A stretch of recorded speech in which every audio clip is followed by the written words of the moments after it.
Hello my beautiful soul family, कैसे हैं आप सब। आई होप आप बहुत अच्छे होंगे। अपना नाम जब तब ध्यान बड़ी मेहनत और लगन से कर रहे होंगे, साथ साथ संत और गुरुओं की वाणी भी अवश्य सुन रहे होंगे।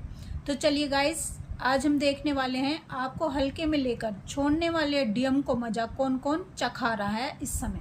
प्लीज़ डिवाइन गाइड करें, प्लीज़ राधा रानी गाइड करें। डीएफ को हल्के में लेकर छोड़ने वाले डीएम को मजा इस समय कौन कौन चखा रहा है, कौन इनसे बदला लेने में लगा हुआ है। प्लीज़ डिवाइन गाइड करें, प्लीज़ राधा रानी गाइड करें।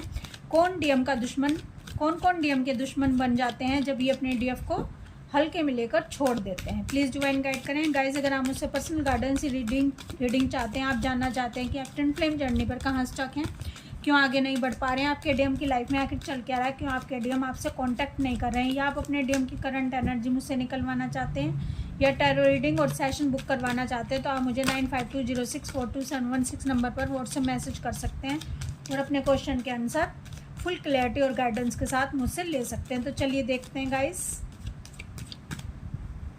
एक कलेक्टिव और टाइमलेस रीडिंग है। जब भी आप इसे देखोगे तभी आपसे रेजोनेट होगी। तो चलिए देखते हैं, डीएफ को हल्के में लेकर छोड़ने वाले डीएम को मजा कौन कौन चखा रहा है इस समय, कौन कौन इनसे बदला लेने पर तुला हुआ है। King of wands,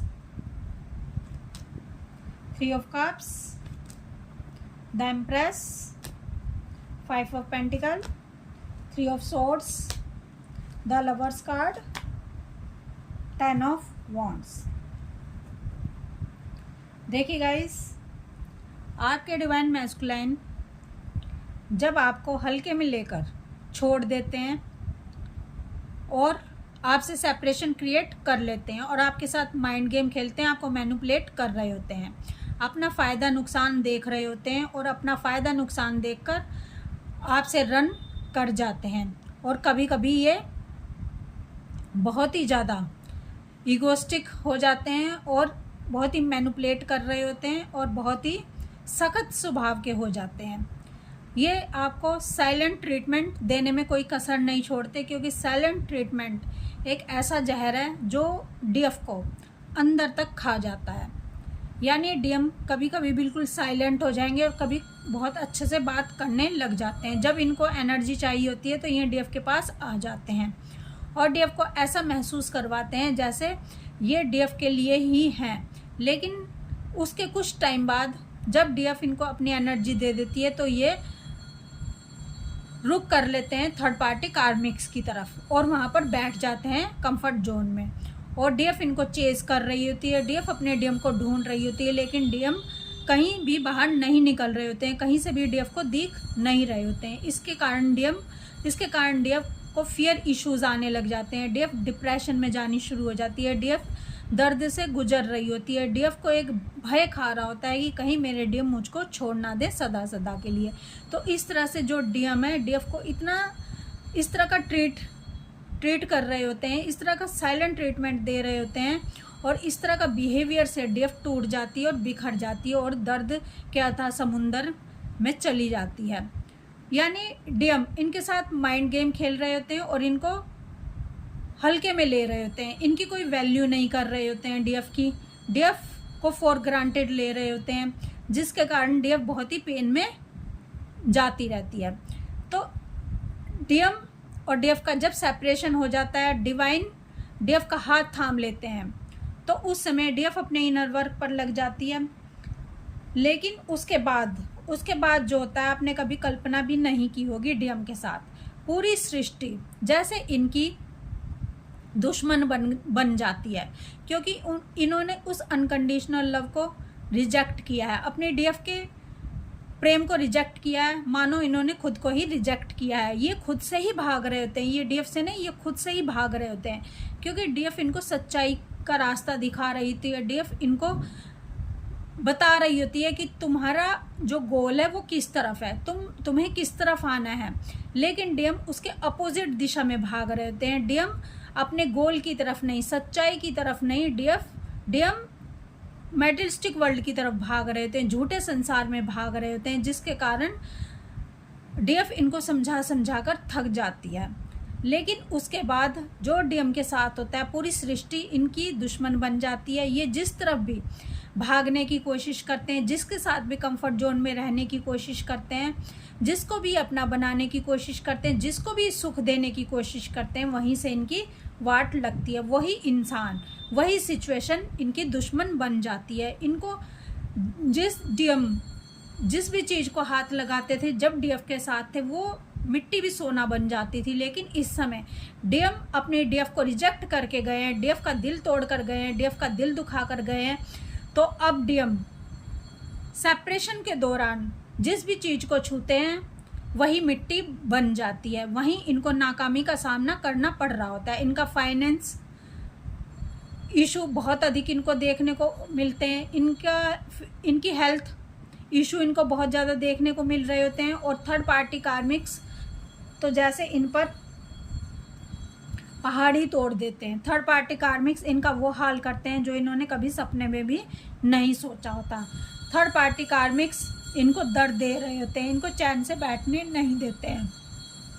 third party karmics को रिस्पॉन्सिबिलिटी दी जाती है डिवाइन की तरफ से कि डीएम को परेशान करना है, डीएम को तोड़ना है, डीएम को दर्द देना है, जब तक इनकी ईगो की डेथ नहीं होती है, जब तक ये सही रास्ते पर नहीं आते हैं, जब तक ये अपने डीएफ के प्यार को एक्सेप्ट नहीं करते हैं, जब तक ये सच्चाई को समझते नहीं हैं।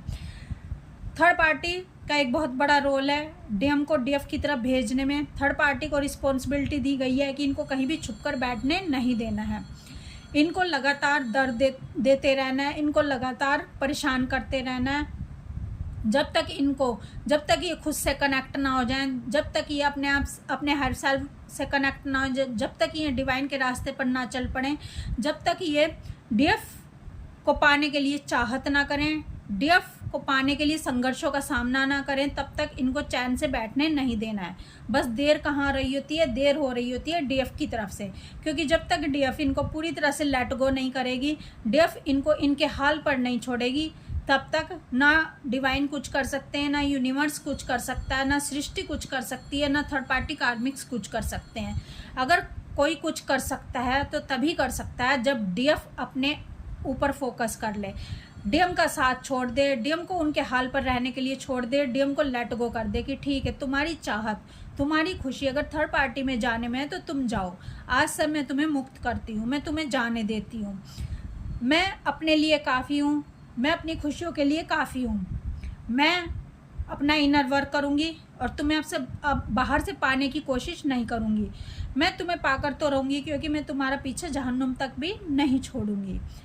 मैंने तुमसे सच्ची मोहब्बत की है। सच्ची मोहब्बत करना यानी जो दिलबर है, जिसको हम चाहते हैं, उसकी खुशी में ही खुश रह जाना, अपनी खुशी उस पर ना लादना, यही सच्चा प्रेम होता है। क्योंकि डीएम को समझाते समझाते थक गई होती है, सच्चाई का मार्ग दिखाते दिखाते थक गई होती है। अब डीएफ सरेंडर कर देती है, अब डीएम को जाने देती है। जब डीएम को जाने देती है तभी डीएम अपने डीएफ की प्यार की कदर करते हैं, तभी डीएम को स्पिरिचुअल जर्नी का पता चलता है, ट्विन फ्लेम जर्नी का पता चलता है, और पता चलता है कि मेरी डीएफ मेरी कॉस्मिक वाइफ है, मेरी डीएफ ही मेरी सब कुछ है, क्योंकि मैं अपनी डीएफ के बिना कंप्लीट नहीं हूँ। अगर मेरी डीएफ मेरे साथ है, मेरी डीएफ मेरे साथ रियूनियन में है, तभी मैं कंप्लीट होऊंगा, और डिवाइन भी तभी दोनों को एक्सेप्ट करेंगे जब दोनों एक होंगे। एक होना यानी डीएम और डीएफ एनर्जी अंदर से बैलेंस कर लेना,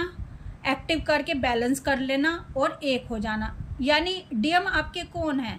डीएम आपके अंदर की मैस्कुलाइन एनर्जी है। अगर आपके अंदर मैस्कुलाइन एनर्जी एक्टिव नहीं है तो आप इनकम्प्लीट हो। अगर आपके डीएम की फेमिनाइन एनर्जी एक्टिव नहीं है तो आपके डीएम भी कंप्लीट नहीं है। तो कंप्लीटनेस कब आएगी? जब आपके दोनों के अंदर डीएम और डीएफ एनर्जी एक्टिव होकर बैलेंस हो जाएगी।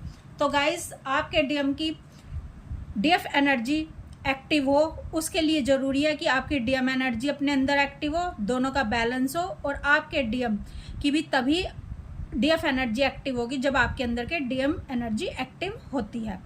तो आपके डीएम की जब डीएफ एनर्जी एक्टिव होगी तभी ये दर्द का जान पाएंगे, तभी ये इमोशन फीलिंग इनकी एक्टिव होगी। और जब इनकी इमोशन फीलिंग एक्टिव होती है यानी ये हर ये दिल से डील करते हैं, ये हृदय से डील करते हैं। जब तक कोई भी इंसान हृदय से डील नहीं करेगा तो वो दूसरों के इमोशन फीलिंग को नहीं समझ सकता, वो करुणा को नहीं समझ सकता, वो दया को नहीं समझ सकता, वो सच्चाई को नहीं समझ सकता, वो ईश्वर को नहीं समझ सकता।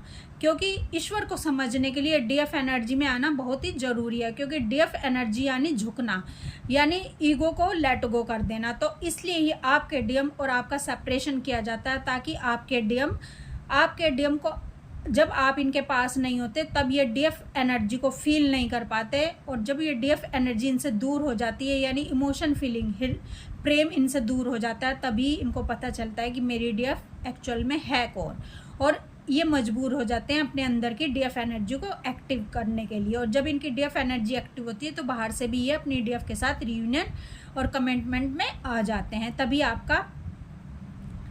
आपका रियूनियन कंप्लीट होता है, तभी आप दोनों सेम पेज पर आते हैं। तो गाइज, जिस समय आपके डीएम आपको हल्के में लेकर छोड़ देते हैं तो उस समय पूरा यूनिवर्स और पूरी सृष्टि और थर्ड पार्टी कार्मिक्स जिसके पीछे भी ये भाग रहे होते हैं, सब इनके दुश्मन बन बैठते हैं। तो इनको ये सब मजा चखा रहे होते हैं डीएफ के प्यार को रिजेक्ट करने का।